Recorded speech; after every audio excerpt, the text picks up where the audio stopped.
का ध्यान है। पिछले 3 भागों में मैंने राजा प्रसेनजित, सुदत्त, कुमार जेठ के कहाँ तक की कहानी हम आपको सुनाई थी। तो बुद्ध विहार बहुत अच्छा बन चुका है और वर्षें वर्षे बीत चुकी हैं। उन कई वर्षों के बीतने के अंतराल में वहां एक और घटना घटती है, तो मैं उसके बारे में आपको बता रहा हूँ। तो जब भी समय मिलता था तथागत वहां आते थे और वर्षावास करते थे। तो एक समय की बात है, एक दिवस की बात है, प्रसेनजित किया विचार, मिल तथागत से चलूं, दुख का करूं इजहार। कई वर्ष गए बीत, क्षेत्र की जनता है भयभीत, बसना कोई चल रहा, जो मिले डाकू से जीत। मन यही विचार कर रथ लीना सजवाए, प्रसेनजित पहुंचे वहां, दीना शीस झुकाए। तो राजा प्रसेनजित जब सुना उन्होंने कि तथागत सम्यक संबुद्ध चेतवना विहार में वहां ठहरे हुए हैं, तो मन में विचार करके रथ को सजवाया और चल देते हैं। बड़ा मन दुखित है, क्योंकि उस बीच में अंगुलीमाल डाकू बड़ा क्षेत्र में उसने आतंक फैलाया हुआ था। तो उस संबंध में रोज उलाहने क्षेत्र की जनता बहुत परेशान हुआ करती थी। तो राजा प्रसेनजित तथागत सम्यक संबुद्ध जहां बैठे थे वहां पहुंचे हैं कि जहां तथागत आसन बैठे, अब भिक्षु संग छोटे सब जेठे। एक और आसन ले लीना, अब संग नमामि राजन कीना। नजर उठाई तथागत देखा, अब चेहरा मलिन राजा का देखा। स्वयं तथागत वचन सुनायो, अब राज दरबार हाल समझायो। क्यों मलिनता चेहरा छाई, अब क्या संकट पर जा गहराई। जहां पर तथागत सम्यक संबुद्ध भिक्षु संघ के पास साथ बैठे थे, राजा प्रसेनजित भी रथ से उतर करके और पैदल चल करके जहां पर तथागत बैठे थे वहां एक और आसन लेकर के बैठ गए। संघ को नमामि किया। जब राजा बैठे तो कुछ नहीं बोले। बदनामी करने के बाद तथागत ने चेहरा देखा प्रसेनजित का, तो क्या कहते हैं कि आपका राजन बड़ी चेहरे पे मलिनता छाई हुई है, आप क्यों उदास हैं? क्या प्रजा पे कोई संकट गहरा गया है? राजन बुद्ध बचन सुन लीना, अब हाथ जोड़ विनती कर दीना। भगवन सत्य वचन बतलाऊं, अब भारी संकट पर जा दरसाऊं। बहुत प्रयास सेना ने कीने, अब सफल रहे प्रयास जो कीने।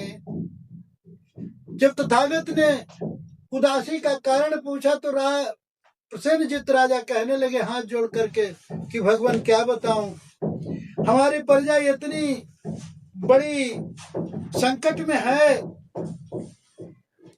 हमने प्रयास भी बहुत किया है, हमारी सेना भी बहुत परेशान है, लेकिन हम कुछ कह नहीं सकते आपको। इसीलिए मैं आपके पास सलाह लेने के लिए, आपको अपनी व्यथा सुनाने के लिए आया हूं। क्या है कि एक डाकू अंगुलीमाल लगता, जंगल मिच को राम मचाता, नर संगार करे अति भारी, बूढ़े बच्चे सब नर यऊ नारी। हाट बाजार खेत सब खाली, अब सब भयभीत न घर खुशहाली। महाराज हाथ जोड़ के कहने लगे कि हमारे क्षेत्र में बरसों से डाकू अंगुली में लगता है। वो न तो बच्चे को छोड़ता है, न जवान को, नर को, न नारी को। हाट बाजार जाना बंद हो गया। खेत खलिहानों में काम करने वाले नहीं जाते हैं। खेती सब चौपट पड़ी हुई है। इतना भय पैदा हुआ है कि हर घर में मातम जैसा छाया हुआ है कि भगवान कोई मार्ग बतलाओ, अब अंगुली मल से पिंड छुड़ाओ। जनता त्राही त्राही सब करती, अब नित दरबार गुजारिश करती।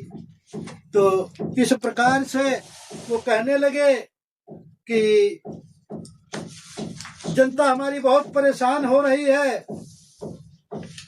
और हर घर में मातम छाया हुआ है। हम क्या करूं, हमको कोई सलाह दीजिएगा भगवान। कि माताओं की गोदी सुनी, अब कितनी विधवा है मांग है सोनी। कहने लगे महाराज कि भगवान क्या बताऊं, कितनी गोदी सोनी हो गई हैं, कितनी विधवाएं हो गई हैं कि भाई बहन अनेकों बिछड़े, अब हालत पर जाके है बिगड़े। सारी बात बुद्ध सुन लीना, अब मौन स्वीकृति है दे दीना। प्रसेन जीत श्रावस्ती धाये, और रास्ता बीच मौन ही जाए। महाराज ने जब बताया कि कितनी तो गोदे सूनी हो गई, भाई बहन बिछड़ गए, हमारी प्रजा की हालत बहुत बिगड़े हुए हैं, तथा सम्मक सुम्बुंद ने मौन स्वीकृति दे दी। राजा प्रसेनजित उठे और चुपचाप वहां से चले गए कि जा दरबार कचहरी कीनी, अब हुई वार्ता सब कह दीनी। जो भी कचहरी में उपस्थित थे लोग, सबको बताया कि मैं भगवान बुद्ध के पास जाकर के अपनी व्यथा को सुना के आया हूँ, प्रजा की सारी व्यथा सुना के आया हूँ। कचहरी की सबको बता दिया। तो इधर क्या होता है, सुबह हो तो नित्य क्रिया निपट, चीबर कंधे पाए, भिक्षा पात्र उठाए कर साब्रस्ती और सिधाए।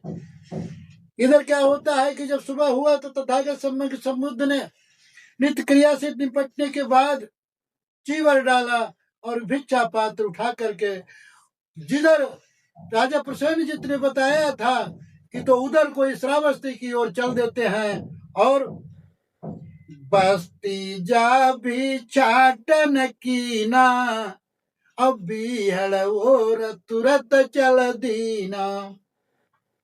सभी उपासक रोकन चाहा, अब जंगल और नयापन कहा। जैसे ही अपना भिक्षाटन करने के बाद श्रावस्ती से उस बीहड़ की तरफ को चल पड़े, तो जो उपासकों ने देखा वो रोकने लगे तथागत बुद्ध को कि भगवान उधर मत जाइए, उधर बीहड़ की तरफ मत जाओ, उधर डाकू अंगुली में लगता है। कि नहीं तथागत सुनते काहू, अब जंगल वो रही जाना चाहूं। जिधर अंगुली मल डाकू लगता, अब उधर ही कथम तथागत बढ़ता। सबके मना करने के बावजूद भी जिधर को वो कह रहे थे कि उधर मत जाओ, जिधर अंगुली में डाकू लगता है, लेकिन तथागत बुद्ध उधर को ही कदम बढ़ाए चले जा रहे थे कि कहें उपासक कहे मार्ग दाता, उधर न जाऊ डाकू है लगता। बार बार वो जो भी सामने पड़ता था वही बार बार यही कहता था कि भगवान उधर मत जाओ, उधर डाकू लगता है। अंगुली काटी माला कऊ पहने, उसको समझे अपने गहने। चिल्ला चिल्ला के लोग कह रहे हैं, उपासक लोग भगवान बुद्ध से कि भगवान उधर मत जाओ। वो अंगुली की काट करके अंगुलियों की और माला पहन लेता है, तो वो तो गहने समझ करके अपने गले में लपेटता है कि सबकी सुन पर कदम न रोके, और रुके कदम ना बढ़ते जाए। सबकी सुन पर कदम न रोके, अब चलते जाए कदम ना रोके। पीहड़ तरफ तथागत जाए, और रुके कदम ना बढ़ते जाए। अंगुली मल ने दूर से देखा, और श्राप गुरु का पूर्ण देखा। तथागत चले जा रहे बीहड़ की तरफ, किसी की नहीं मानी।